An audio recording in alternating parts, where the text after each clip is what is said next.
Yesterday, I was so pissed. I was seeing red the whole game, and that was like that was a win. That didn't feel like a win. Texans win. Oh, nice. Hey, Josh, my mic is muted. Okay, sorry guys. I'm back. I'm not gonna lie to you guys. Yesterday, I was pissed. I'm so tired from being pissed yesterday. I was pissed week 3. I was pissed yesterday. It was one of those. It was one of those wins. Didn't feel like a win. We'll jump into the highlights. Thank you, Caleb. Got it now.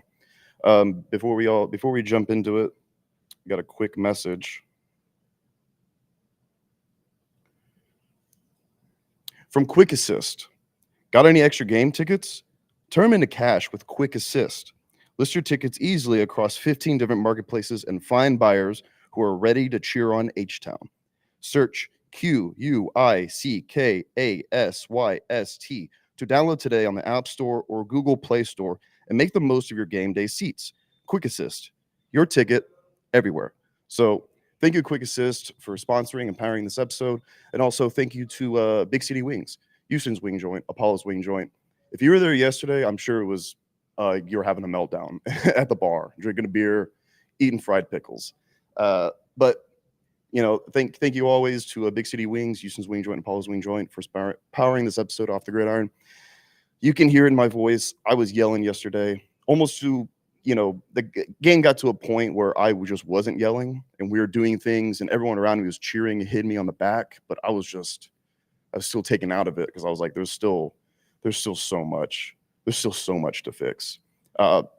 Please express all of your concerns with the messy ass win that we had yesterday.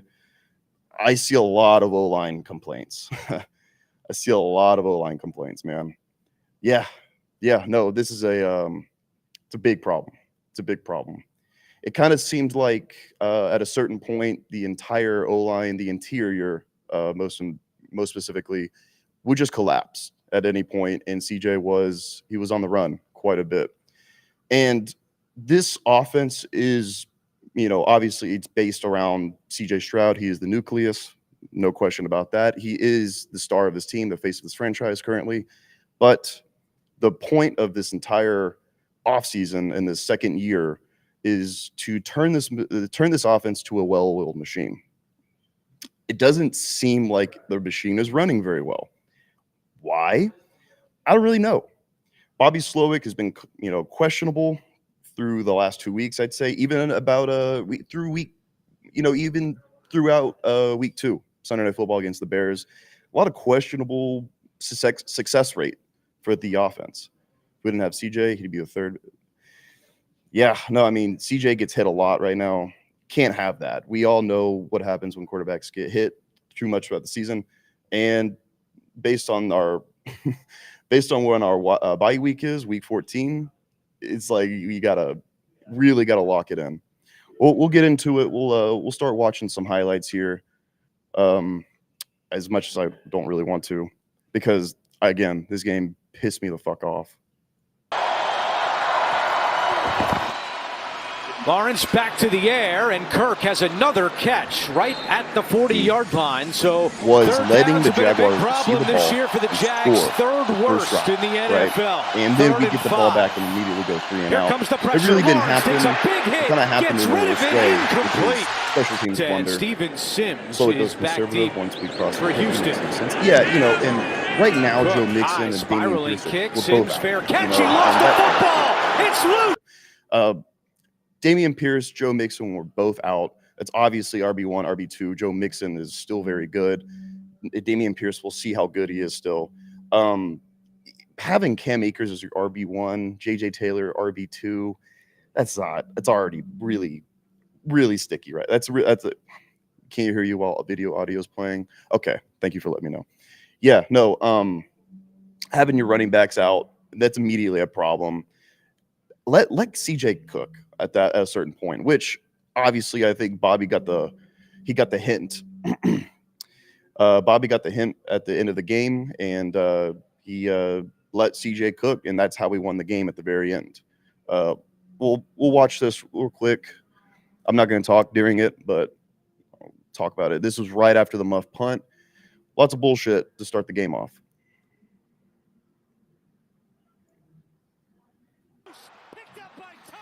Uh, yeah, this was a terrible start to the game.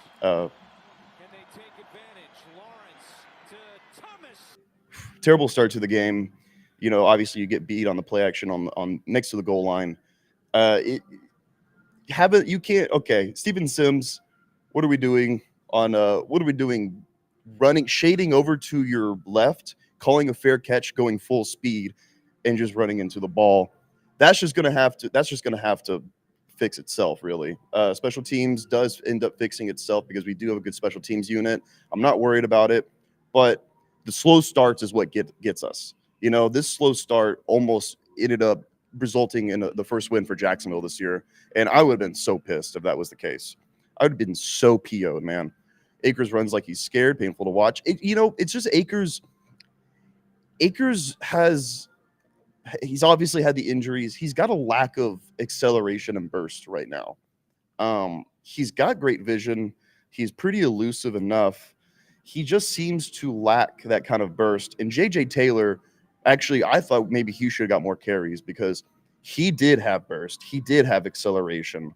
It was just the run game right now is a total mess, but that's just because we are waiting for Joe Mixon and Dameon Pierce. I know someone said, Brandon Hall. Brandon Hall just said he's a waste of a roster spot. I don't think so. I think he's a lot better than Cam Akers, to be honest with you, right now at least. For the touchdown. Second touchdown of the season for the rookie Brian Thomas. And we talk about a fast start. Brian Thomas Jr. is great, by the way. He's going to be a problem. Through 3 weeks, nobody had more receiving yards than Nico Collins. All right. I know I'm sounding extremely negative right now. I'm sounding like a negative Nancy, but words cannot describe what Nico is bringing to the offense and to the team this year. Words cannot describe how good he is right now. He is smashing Texans receiving records. He has almost 500 receiving yards through the first 4 games. He leads the NFL in receiving yards. Once again, yesterday, I think he had like 11 or 12 receptions, 151 yards, a touchdown. Words cannot really describe what Nico and CJ are doing for this offense, and also Stephon Diggs. Stephon Diggs, those two guys are carrying this offense right now. Offensive line, Slowick, run game, and other receivers and tight ends. I'll get into tight ends here in a second. I'm fucking pretty pissed off about tight ends. Those three are carrying the offense, and you're going to see it on this drive, obviously, and most of the fucking offensive game plan.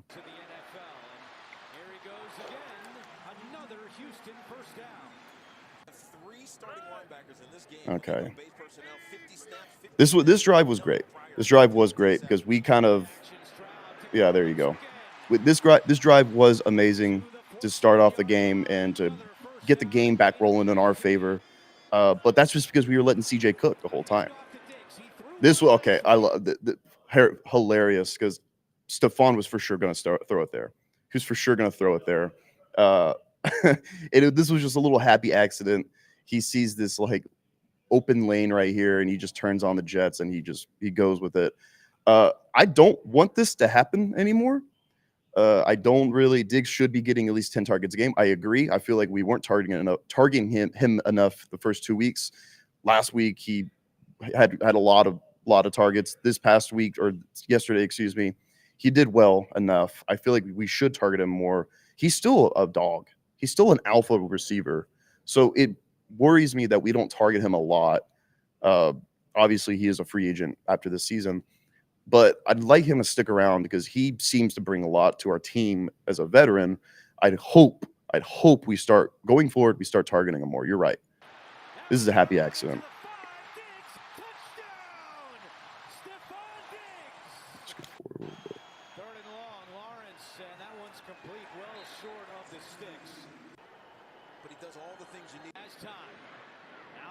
Welcome everybody. Welcome everybody. Today is just a chill show. No Noah. Mr. New York is busy right now. Okay. A comment about the defense that I have. We seem to really, really depend. And, this is D'Amico's philosophy, and this is just the philosophy of football, in my opinion. You win in the trenches, right? Who can disagree with that? You win in the trenches. Nico and the rest of the coaching staff really, really depend on the success of the defensive line and the front seven. But when the front seven is not getting the pressure that they should be getting, the penalties are killing us. Yeah, no, tell me about it. Yeah, I mean, when they're not getting the pressure that they should be getting in certain instances, I mean, the short game, short passing game kills us. It kills us, and it feels like that's just the age-old thing for Texans. Is we've always had great defensive lines, great pass rushers. The thing that kills us are these short conversions that just like on slant routes, guys in the flats. Just it kills us, and it kills me. And I'm watching it, and we have such a dependency on the pass rush that I feel like we're not putting enough emphasis on stopping the conversions in the intermediate and a short passing game. Something I hope to fix because obviously we have Buffalo coming in next week. Ooh, I mean, I can just see it right now. Dalton Kincaid and Shakir just killing us in the flats and then the short and intermediate passing game. So that's something we should definitely need to be focusing on. Pass rush has been okay, but when it fails, because obviously you're not supposed to rush a quarterback every single play. When it fails, we really need to lock in. Dangerously close to a safety. Said, look, we're grown men. We're making mistakes. Go out and fix them. Stroud wide open over the middle. Oh my God! All right. We got a tight end sighting. We got a tight end sighting. What the fuck, tight ends? Petrie cannot keep up with Kirk. Yeah, Christian Kirk was cooking us. I don't think we highlighted him enough. I think we were really bracketing Brian Thomas Jr. The most, and then Christian Kirk obviously was just chewing up Jalen Petrie, which Jalen Petrie is still great, still a great player. He's learning his new position still, and he got the misfortune of being lined up with Christian Kirk, who is a good receiver. So, yeah, no, tight ends are. I mean, I'm starting an organization to find missing tight ends and to rescue missing tight ends because all of our tight ends are missing in action. We miss them dearly. We hope they return safely to us, and their families miss them because what the fuck. You know, you sign Dalton Schultz to this big contract, $36 million over 3 years, and he's just not getting it done. He's not getting it done. Cade Stover has 2 receptions on the year. Brevin Jordan's obviously out for the season. That sucks. I hope the best for him. Our tight ends are just not in the game plan at all. They can't block. They can't receive right now. Once you have 2 empty, basically soulless players, and by that I mean they have souls. They're human beings, but they have no purpose in the game right now. They have no purpose in the offense except to get run over by Jonathan Grenard and to catch 2-yard receptions in the flats. Seeing that Cade Stover go up the seam, catch a 27-yard pass, that's great. I love seeing it. Need to see it more.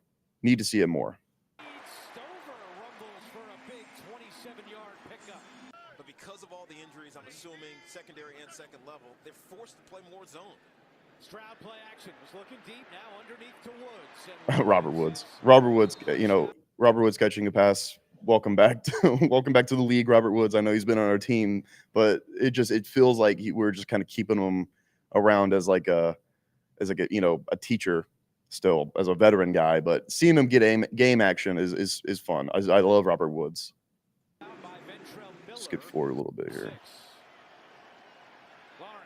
And he's got an open man. That's punched down by Ventrell Miller. Stroud over the middle. Okay, all right. See, Nico in the end zone or Nico in the red zone is deadly. I can't really put my finger on what Nico will be at the end of the season in terms of Texans, like the history of Texans receivers. He looks so good. He kind of looks like he has the same body type as like Marvin Harrison and Marvin Harrison Jr. 6'4", 215. Catch radius is insane. Can track balls all over the field.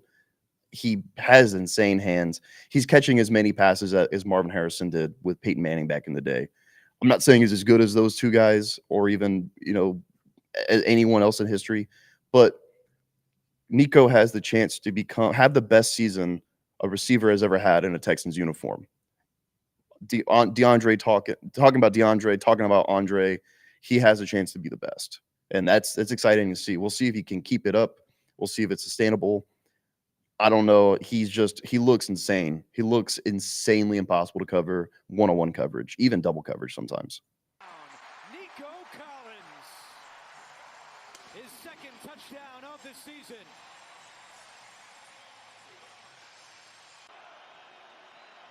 Second and 6. Lawrence, and he's got an open man. Yeah, see. All right. I want to go back a little bit. That's another instance where the pass rush just wasn't there. Their pass blocking is pretty good in this play. But I mean, there's nothing there. There's nothing there. It's a 4-man rush. I know he's starting to get loose right here, but boom, it's already out. They're killing us in the short passing game. I got to meet Andre yesterday. Hey, man, that's awesome. Andre's a great guy. Brian Thomas Jr. is going to be a problem. It's going to be a problem. It's good. Duvernay in motion on first down. Lawrence screen, ETN, blockers in front, into Houston territory. Short passing game. I mean, screen game kills us sometimes. They fake it to him, and incomplete. Had to get lucky right there. I do like this call. This is a team that hasn't put up a lot of points. Take these. 5th penalty of the half against the Texans. Here's Collins with some blockers in front. Across midfield and taken down at the 40 by Daniel. Nico Collins should be back after week 6 because of his 6-game suspension. All right, another tight end. Hey, we're doing well with the organization. Find our missing tight ends. Dalton Schultz catching that big pass to move us more closer to the goal line almost got us a touchdown. You'll see it here in a second. I think if I'll show it. This is what I want to see. I want to see Dalton Schultz be the safety blanket, finding the soft spots in zone coverage and making big catches, big chunk plays like this, because this almost resulted in another touchdown going into half. Then the score obviously would have been a lot more insurmountable for the Jacksonville Jaguars to come back, which they ended up doing. Yeah, right here. Sheesh. Yeah. That's a rare Harris Harris next week, actually. Harris is on the 4-day IR, or the 4-game IR, and he should be back next week if he's okay. Win was sloppy, but I'll take 3-1. Yeah, no, absolutely. 3-1. A win's a win, Betty. A win's a win. You got to take them. But once you start playing the big dogs and you're playing like this, you're not going to win. This is like a rare bad miss from CJ right here. Nico was wide open. You just got to get it to him. And I can't really harp on it that much because CJ always 9 times out of 10 makes those throws. So I'm not gonna cry about it too much, but would have loved to see that. Could not connect. Fairbairn is good with 3 seconds on the clock. Penalty number 6 on Houston today. Lawrence play action, looking for Kirk, and he's got it across the 40, out of bounds at the 42. If CJ had a tight end, easy TD. Yeah, no, I mean, I will put a link in the description for my new organization, nonprofit. We're finding missing tight ends, or we're rescuing them and bringing them home safely because the Texans, our tight ends are missing. Dalton Schultz is missing, and I want to return him home safely to his family. I saw him catch 130 yards one game last year. I'm not seeing anything close to that. So let's get Dalton Schultz back home with his family, safe and sound. I'm not this entire second half. Or Eric Murray getting the sack here, that was awesome. This entire second half though pissed me off. I was convinced we were going to lose because of how many mistakes we were shooting ourselves in the foot way more in the second half than we were in the first half. I was convinced we were going to lose. Bills next week's going to be tough. Yeah, no, tell me about it. Coming from the outside, and they got him. Eric Murray with the sack. 5th Like tackling was pretty good yesterday. Very little yardage, and Aziz is an absolute beast. I had no idea he was going to be this good. Play like D'Amico did. Yeah, no. Aziz was with San Francisco when D'Amico was there with Tennessee last year. He was an underrated piece of that Tennessee's defense last year. Just great up the middle. Just great. Kind of patrolled. Great against the run. Great at blitzing. Great at tackling. Aziz is a fantastic signing. I was excited for him when we got him because I know Miko would know how to get all the talent, squeeze all the talent he absolutely can out of Aziz. And Aziz has been great so far. He's an absolute dog. So yeah, good eye on that one. Let's see if they go to him here on 3rd and 7. Oh my God. Oh my God. There's just no plan for that. There's little to no plan for that. It seems like people are going to be looking at what Brian Flores did to our defense or our offense in week 3 and going to be replicating that in a way. It seems like we can't plan around exotic blitzes and or maybe not even exotic blitzes. That didn't even look like an exotic blitz. That just looks like a normal blitz when you send a few extra guys than we're expecting. That it's just disgusting because seeing CJ being flush out of the pocket that quick, that's going to stun him. It's going to stunt his development. And he's still developing. He's still not he's not a Hall of Famer yet, obviously. He still needs to stand up on his feet. He needs to stand up right. He needs to stand up upright and be able to throw the ball, he can't run around like this all game long, every game. And you know what? You know what? That was still almost a completion and a first down. It was still almost a completion and a first down. Man. Could not reel it in. ETN, 2 carries for 10 yards as he plays through the shoulder injury. Gets the call here. Around the right side, ETN lowers his shoulder. So the Jaguars, they're very dumb. It's a very dumb team. And they started to hit some massive, hey, much love from Conroe. Hey, I love you too, man. Go Texans, go Stros. We have 3 guys blocking 1 blitzer. Yeah, I mean, the offensive line coaching needs to be adjusted immediately. One thing that the Jaguars are an extremely dumb team, very dumb team. And they started to hit some massive holes in the run game in the second half. That's why I thought they were going to win, because we looked kind of tired, gassed. Offense couldn't stay on field. Defense was on the field so much in the second half. Then that Jacksonville started hitting big holes with Bixby and ETN. I thought that was going to be our downfall. I thought that was it, because when you start running the ball in the second quarter, good things happen. And then they just stopped doing that. They just kind of stopped doing that. I'll show you what they did and what led them to losing the game. It's crazy what they did. Shoulder picks up a first down. Trevor Lawrence said, quote, "I own it. I have not played well." He knew there was a sense of urgency to come out and have a good game today. As he looks for Thomas, he's got it. They're saying he was down, but it is a catch as Thomas makes it in front of Kamari Lassiter. With 8:27 to go in the third quarter. Here is Thomas with Strange blocking. Thomas using that block, and Thomas still going for a first down.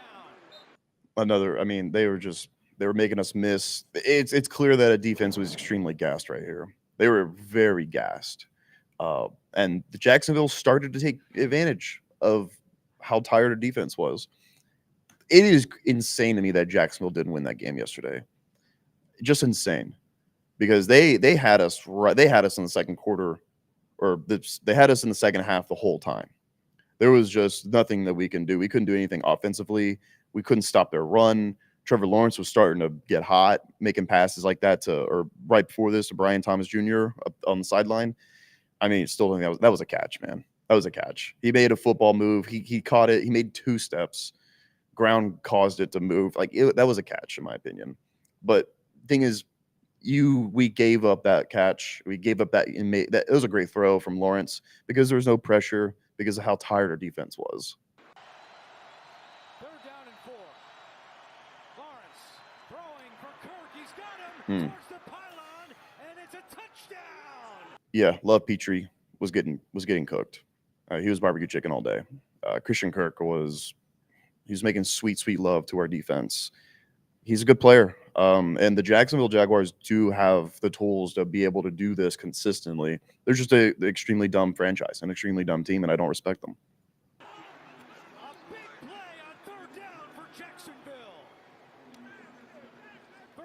touchdown of the season for Christian Kirk, and the Jaguars regain the lead. Taylor, the running back. A play action. Stroud right over the middle, and it's caught by Collins. Nico. Nico. You know 12's out there. Hines Allen back on the field. Here is a quick screen, and going to be short of a first down as Nico Collins. All right. Who can tell me who our offensive coordinators were during Bill O'Brien's tenure? Not excluding Bill O'Brien himself as an OC.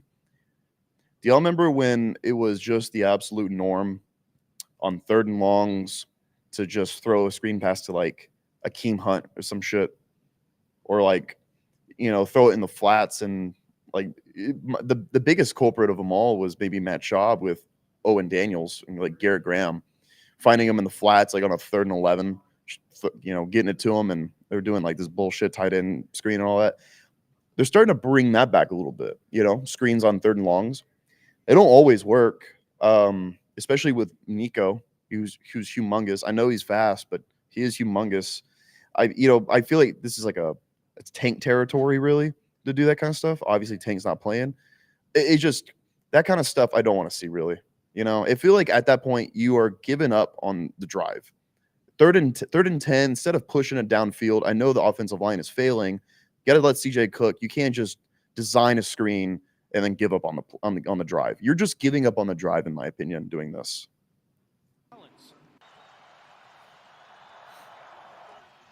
Etienne on 2nd down. The middle. First down more for Travis Etienne. Finally shoved down by Will Anderson, but a gain of 13. Might as well punt. Yeah, no, a 3rd down punt. I like that better. All right. Maybe game of the play right here. Or maybe play of the game right here. Kalen Bullock in pursuit. Kalen Bullock, I believe, got the start today because Jimmy Ward was out. Start today. Yesterday because Jimmy Ward was out. If Kalen Bullock doesn't pursue the way he's doing right now and putting in the effort that he is right now, as you see, this game is lost. We lose this game because this is a touchdown all the way. Bixby is seeing green. He is seeing ends. He's housing this right here. But Kalen Bullock has other ideas. At the 20, at the 10, and they won't get him. Touchdown. No, they're saying he's out. Out of bounds at the 4. Play clock at 3. Lawrence in the shotgun. Lawrence surveying the scene. Now to the end zone, and it is incomplete. This was a great goal line stand. Bend don't break all the way. I love it. You love to see it sometimes. This is the definition of that. Right when it matters, crunch time, Jaguars score right here. Game's probably over. Defense makes a huge stand. You'll see it as coming up. If you run shotgun on the goal line, you will not see the pearly gates. That is not football. If you run shotgun on the goal line, you are not seeing the gates of Valhalla.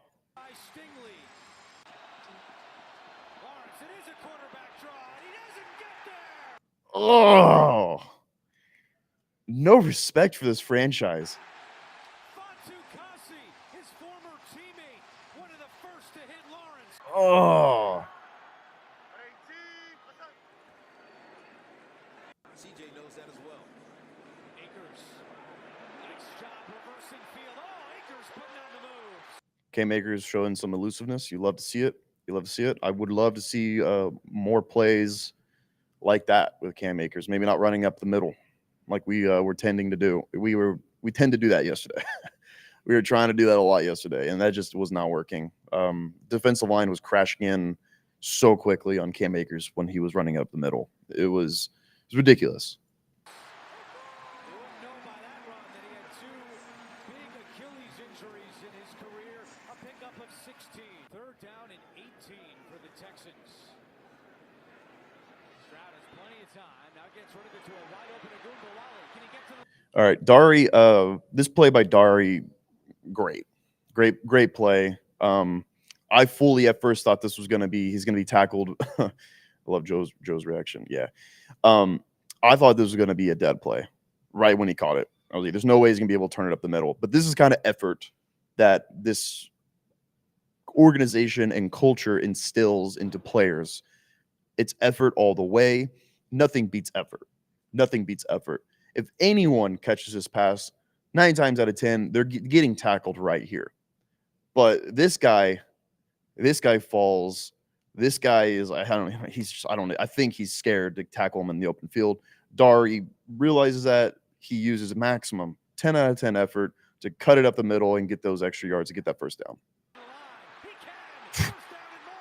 Showing the moves too.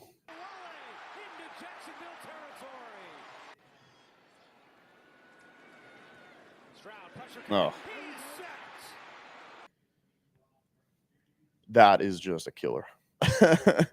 That is just a killer. I mean, that is not good. And this is not a good sight, not good optics. Having two offensive linemen or 3 guys on the ground right here, 4 guys on the ground right here. And then these guys are just standing around like, what the hell just happened? They don't even know what just happened. The pocket collapsed that quickly. That just can't happen. And especially down to the winless Jaguars in the fourth quarter. Just disgusting.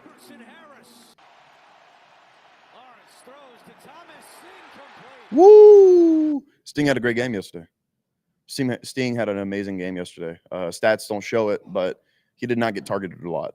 It was really Jalen Petrie and maybe also Kamari Lassiter who got targeted a lot. Sting had a great game. So Houston will start this drive at the 13-yard line, trailing by 3. And a handoff on first down to Akers up the middle across the 20. And a nice start to this drive for Akers and the Texans. You want to hit that guy below the head and neck area. He absolutely did that on that play. 3rd and 15. Stroud in the pocket, looking deep, incomplete. Too high for Nico Collins. Right here, I was like, this is where heroes are made. I mean, I know everyone was thinking that, but it was just not looking. We were just not getting anything cooking offensively. Needed to stop big time.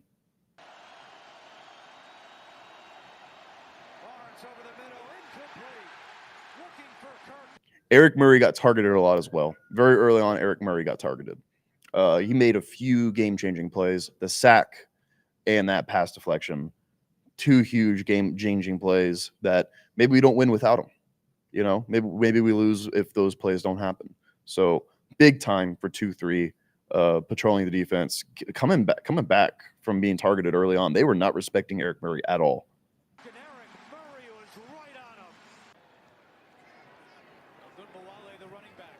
All right, is this a final drive? It is. Okay, so last, we'll get into this and we'll end the show.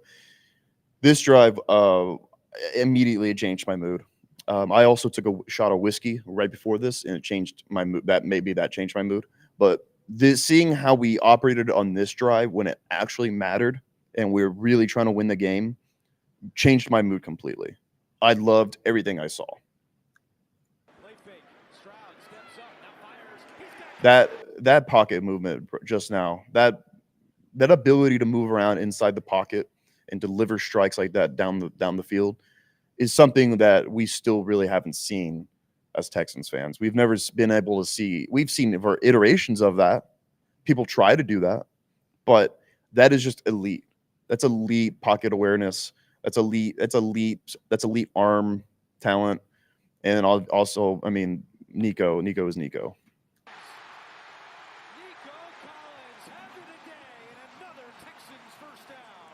Texans finally. Over the middle, it's caught. Collins first down again. He's just a receptions machine. It seems like he's always open. Can't cover him. At what point are we going to start saying that Nico Collins is maybe a top 3 receiver in the NFL? He's not better than Justin Jefferson for sure, but can we name another receiver that's better than Nico Collins right now, other than Justin Jefferson? I don't think you can. I don't think you can at all. He's that good right now. For Nico Collins, his 12th catch today. Stroud using up the entire play clock. Now takes the snap, hands off Ogunbowale. Up the middle and down to the 10-yard line. Now we'll see if Doug Peterson. Dari Ogunbowale should be getting more carries, by the way. That should be a thing that's happening. More snaps as well. Just more snaps, pass blocking, catching, running. Guy was doing it all this game. If Joe Mixon and Dameon Pierce are out of the game plan, Dari Ogunbowale should be in the center of that game plan. Calls a timeout, and he does. But there's no timeouts left All right. because of that last run. Yeah. A play fake. Stroud on the move. Touchdown! Yeah.